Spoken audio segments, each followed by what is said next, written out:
The rain hadn't stopped for 3 days, a constant drumming against the windows of the velvet quill bookshop that had lulled Ilara into a false sense of solitary peace. But upstairs, in the intimate darkness of her bedroom, the air crackled with a tension far more electric than any storm. On one side of the vast, old bed lay Isolde, a whirlwind of a cellist whose passionate kisses and fierce love had shattered Ilara's quiet world. And on the other, Kira, a painter whose serene beauty and silent intensity had begun to captivate Ilara in ways she couldn't explain. Now, lying between them, their bodies a breath apart, Ilara's heart hammered a frantic rhythm against her ribs. This was a line they hadn't crossed, a boundary shimmering with terrifying possibility. Then Isolde's hand found hers in the dark, and Kira's fingers gently brushed her arm from the other side, a silent question hanging in the air. One bed, 3 souls, and a single, searing kiss that would change everything. If you enjoyed this tender tale of love, rain, and belonging, subscribe for more lesbian stories that celebrate passion, intimacy, and the beauty of women loving women. The language of touch. The scent of rain-soaked jasmine and old books clung to the air inside the bookshop, a familiar perfume that soothed Ilara's soul after another long day of city noise and impersonal interactions. She ran her fingers along the familiar spines in the poetry section, a nightly ritual of grounding herself before heading up to her apartment. Her sanctuary was a 2-story affair. The ground floor housed the Velvet Quill, her beloved second-hand bookshop, and above, accessible by a narrow, winding staircase tucked behind a curtain, was her home. Tonight, however, the sanctuary felt different. It hummed with a new energy, a latent tension that made the fine hairs on her arms stand up. It was because of them. Isolde and Kira. Isolde was a storm in human form. A cellist with fingers that could pluck not only strings but the very essence of your being. She had a wild manner of auburn hair and eyes the color of moss after a rainfall, deep and knowing. She'd swept into Ilara's life 6 months ago, a whirlwind of passionate opinions and even more passionate kisses, leaving a trail of sheet music and vibrant energy in her wake. Ilara, usually so reserved, had been utterly captivated, her own quiet world painted in the bold, brilliant colors Isolde carried with her. And then, 3 weeks ago, Isolde had brought Kira. Kira was the calm to Isolde's storm. A painter, she moved with a liquid grace that was almost hypnotic. Where Isolde was fire and music, Kira was water and silence. Her hair was the color of winter wheat, falling in a soft curtain to her shoulders, and her eyes were a tranquil, deep blue, the color of the twilight sky just before it surrenders to night. She spoke sparingly, but when she did, her words were measured, thoughtful, and carried a weight that commanded attention. Her beauty was not loud or demanding. It was a quiet discovery, a landscape that revealed its secrets slowly, and Ilara found herself wanting to map every inch of it. The 3 of them had spent the evening downstairs, as had become their new ritual. Isolde had played her cello, the deep, mournful notes weaving through the cramped aisles of books, while Kira sketched in a large pad, her charcoal whispering across the paper.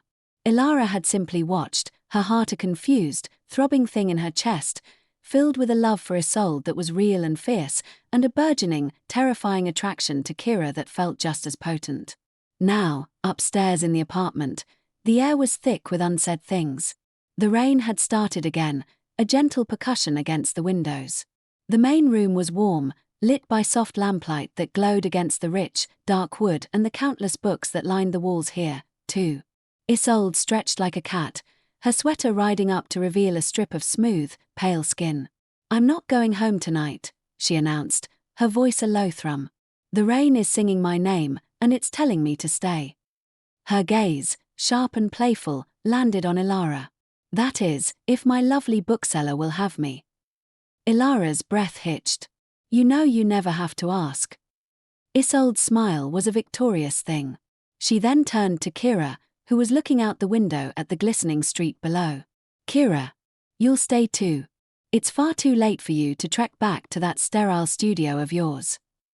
Kira turned from the window, her expression unreadable. Her blue eyes flickered to Ilara, a silent question held within them. "Please," Ilara heard herself say, the word leaving her lips before her mind could censor it. "The bed is large enough." It was true. Her bed was an old, vast 4-poster, a family heirloom that could comfortably sleep 3, though it never had. Not like this. A slow, subtle smile touched Kira's lips. It was a rare sight, like the sun breaking through on a cloudy day, and it made Ilara's knees feel weak. "All right," Kira said, her voice a soft melody. "I'll stay." The preparation for bed was a study in quiet tension. Ilara provided them with soft cotton shirts to sleep in. They changed in the bathroom, one after the other, a dance of avoided glances and heightened awareness. When they finally stood beside the large bed, the lamplight casting long shadows, the reality of the situation descended upon them. Isolde, never one for hesitation, climbed in first, claiming the middle with a queenly air. "I call the center," she declared, her mossy eyes sparkling with mischief and something else, something knowing. She looked from Ilara to Kira, who stood on opposite sides of the bed. "My two favorite works of art. I get to be the frame." Ilara slipped in on the right side, the sheets cool against her skin. A moment later, Kira slid in on the left. The bed dipped with their combined weight, drawing them infinitesimally towards the center, towards Isolde. The light went out, plunging the room into a darkness mitigated only by the faint silver glow of streetlights through the rain-streaked window. For a few minutes, there was only the sound of the rain and their own breathing. Ilara lay on her back, staring at the dark canopy above, her entire body thrumming with awareness. She could feel the heat radiating from Isolde beside her, could just make out the profile of Kira on Isolde's other side. It was Isolde who broke the silence, her voice a whisper in the dark. "Are you both comfortable?" "Yes." Kira's reply was just as quiet, a breath of sound. Ilara managed, her throat tight. Isolde shifted, turning onto her side to face Ilara. In the dim light, Ilara could see the gleam of her eyes. "You're thinking too loudly," Isolde whispered.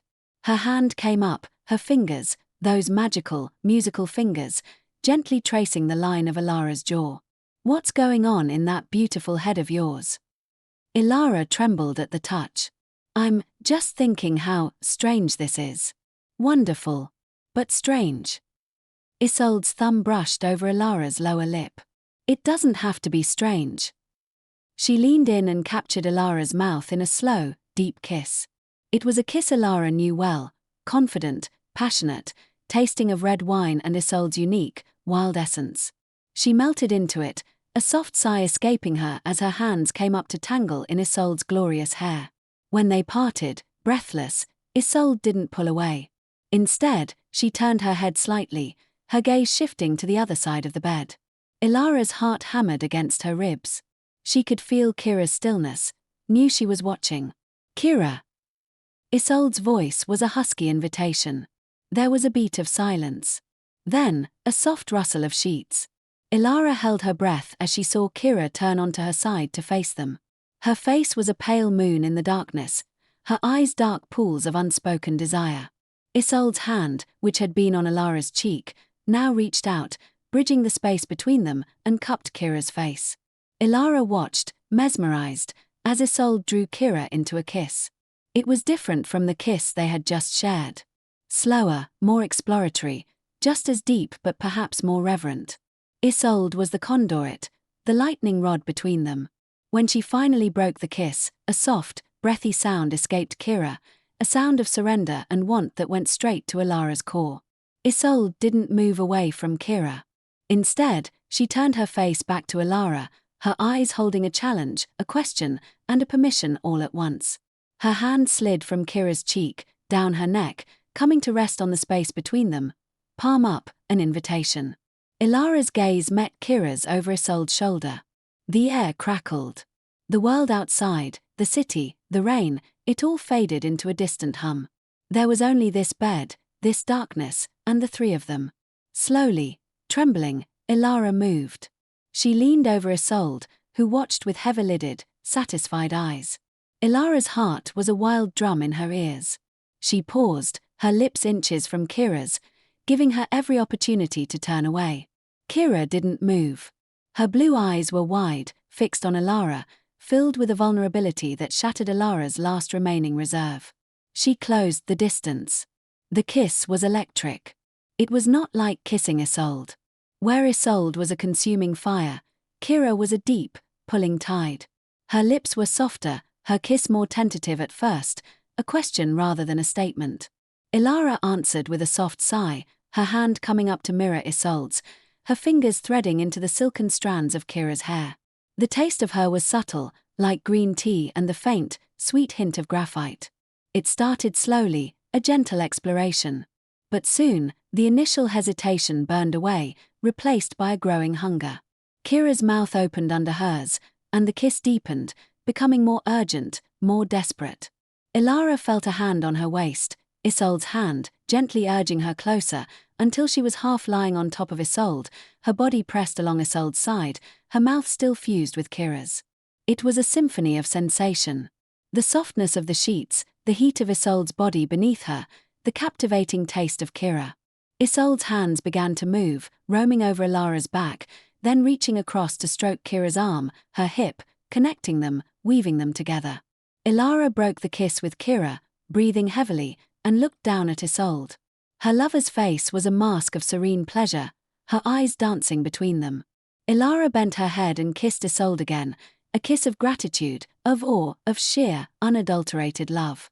Isolde kissed her back fiercely, her hands gripping Ilara's hips. When Ilara pulled back, she found Kira watching them, her expression one of raw wonder. Without a word, Ilara shifted, moving so that she was no longer lying on Isolde but nestled beside her. She turned to Kira, and with a newfound courage, she leaned in and kissed her again. This time, it was she who initiated, she who poured all her confused, wonderful, terrifying feelings into the kiss. Isolde propped herself up on an elbow, a silent conductor of their intimacy. She watched as they kissed, her fingers tracing patterns on Ilara's spine, then skimming over the curve of Kira's shoulder. "You see," Isolde whispered, her voice thick with emotion. "No strangeness. Only beauty." She bent her head and pressed a soft, open-mouthed kiss to Ilara's shoulder, her teeth grazing the skin gently. At the same time, her hand found Kira's, lacing their fingers together and bringing Kira's knuckles to her own lips for a tender kiss. The storm of passion gradually settled into a gentle, warm rain of affection. The kisses became slower, softer, less about hunger and more about discovery, about connection. They shifted and moved in the large bed, a tangle of limbs and whispered sighs. Ilara found herself lying on her back with Isolde's head on her shoulder, and Kira curled against Isolde's side, her head on Isolde's chest, one hand resting on Ilara's stomach. Isolde's fingers were intertwined with Kira's on Ilara's belly, a living, breathing knot that bound them together.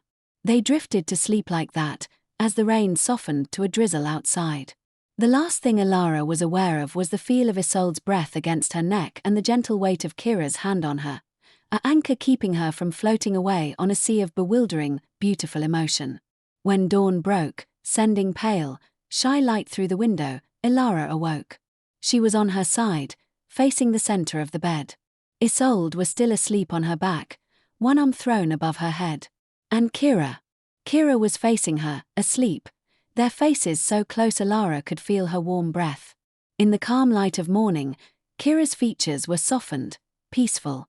Without the guard of her conscious mind, she looked younger, utterly open. Ilara didn't move. She just watched her, her heart swelling with a feeling so immense it threatened to eclipse everything she had ever known.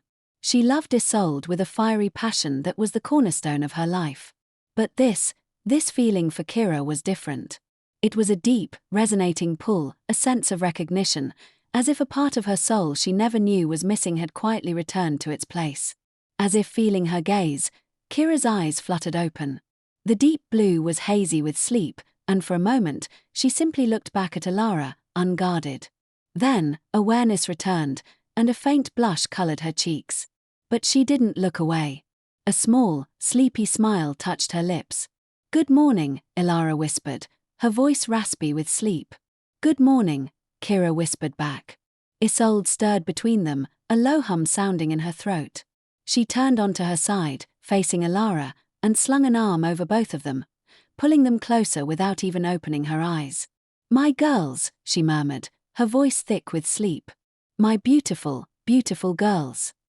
She pressed a soft kiss to Ilara's forehead, then turned her head and did the same to Kira. "The sun is up," she announced. "But we are not." And with that, she settled back into the pillows, holding them both close. Ilara met Kira's eyes over the auburn waves of Isolde's hair. In the quiet of the morning, in the warmth of the bed they had shared, something profound and unbreakable was forged between them. It was just the beginning, the first page of a story they would write together. A story of 3 women, 2 hearts finding a third, and 1 bed that became their shared world. The day awaited, but for now, they remained, a tangle of love and possibility, listening to the city wake up outside their haven. The velvet conclusion. The golden light of a late autumn afternoon spilled into the velvet quill, gilding the dust motes that danced in the air like tiny fairies. It was their favorite time of day, when the shop was closed to the public, and it belonged only to them. Ilara stood by the poetry shelf, not looking for a book, but simply resting her fingertips on the familiar spines, a habit of contentment. Her gaze, however, was not on the books. It was on the 2 women who filled her shop, her home, her heart. In the center of the room, Isolde was curled in a worn velvet armchair, her cello between her knees. She wasn't playing a practiced piece, but rather letting her bow drift across the strings, pulling out a low, warm, meandering melody that was the sound of pure, unadulterated happiness. Her auburn hair was a fiery halo in the sunset light, and her moss-green eyes were soft as she watched her partner. Kira was on the floor, leaning back against the legs of Isolde's chair, a large sketchbook open in her lap. Her charcoal moved in swift, sure strokes, not looking at the page but up at the window, capturing the way the light fractured through the glass. She wore a soft smile, the one that still made Ilara's breath catch, a smile that spoke of a peace hard-won and deeply cherished. This was their world. This quiet, book-lined universe they had built together, brick by emotional brick, kiss by searing kiss, over the past year. Ilara's mind drifted back to that first night, the 3 of them in her bed, bound by fear and a desperate, beautiful hope. It hadn't been simple. The path from that night to this moment had been paved with conversations that lasted until dawn, tears shed onto each other's shoulders, and the quiet, sometimes painful, work of weaving 3 separate lives into one inseparable tapestry. There had been moments of jealousy, tiny fractures of insecurity that they had learned to mend with honesty, not anger. They had learned the unique cartography of each other's hearts, when Isolde needed space to let her storm pass, when Kira's silence meant contemplation and when it meant sorrow, when Ilara's retreat into her books was a need for solace and not a rejection. They had learned that love was not a finite resource to be divided, but an infinite well that deepened the more they drew from it together. Loving Isolde did not diminish her love for Kira. It taught her how to love more fiercely. Loving Kira did not cool her passion for Isolde. It taught her the depth of quiet devotion. Isolde's wandering melody shifted, coalescing into a familiar, tender tune, one she had composed for them. It was their song. Kira set her charcoal down and turned, resting her cheek against Isolde's knee, closing her eyes to listen. Isolde's free hand came down, her musician's fingers gently stroking Kira's wheat blonde hair. Ilara's heart swelled until she thought it might burst. She walked towards them, the love she felt a physical pressure in her chest, a sweet, aching warmth that spread to the very tips of her fingers. She knelt on the Persian rug in front of them, between the cello and the sketchbook. She didn't say anything.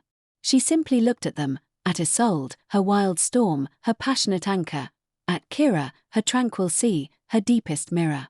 Kira opened her eyes, and her blue gaze, full of unwavering love, met Ilara's.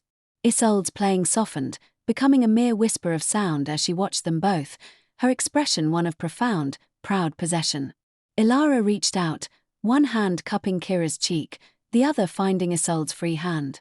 She leaned in and pressed a soft, lingering kiss to Kira's lips. It was a kiss of promise, of eternity, tasting of charcoal and the mint tea they'd shared. When she pulled back, she turned and rose up on her knees to meet Isolde. The kiss she gave her was different, deeper, filled with the remembered fire of their beginning, but now banked into a steady, everlasting flame. When she settled back, Isolde's bow began to move again, the song swelling, no longer meandering but sure and purposeful. Kira picked up her charcoal, but instead of drawing the window, she turned to a fresh page and began to sketch the 3 of them. A tangle of limbs and love in the golden light, a captured moment in their forever. Ilara sat between them, leaning her back against Kira's side and resting her head against Isolde's leg. She closed her eyes, breathing in the scent of old paper, rosin from the bow, and the singular, combined fragrance of their skin. The story wasn't without its challenges. They would still disagree, still hurt each other unintentionally, still face a world that sometimes didn't understand. But the conclusion of their story was not an ending. It was this. It was the quiet certainty that this was her life now, their life. It was the knowledge that home was not a place, but a person. Or, in her case, two people. It was the understanding that the two hearts she had feared would complicate everything had, in fact, merged into one great, expansive heart that beat for all three of them. It was the knowledge that every night she would fall asleep in their bed now, wrapped in a tangle of arms and legs, and every morning she would wake up to the same incredible reality. Isolde's song came to a gentle, resolving note that hung in the air like a blessing. The only sound was the soft scratch of Kira's charcoal and the steady, synchronized rhythm of their breathing. Outside, the world continued to turn, busy and oblivious.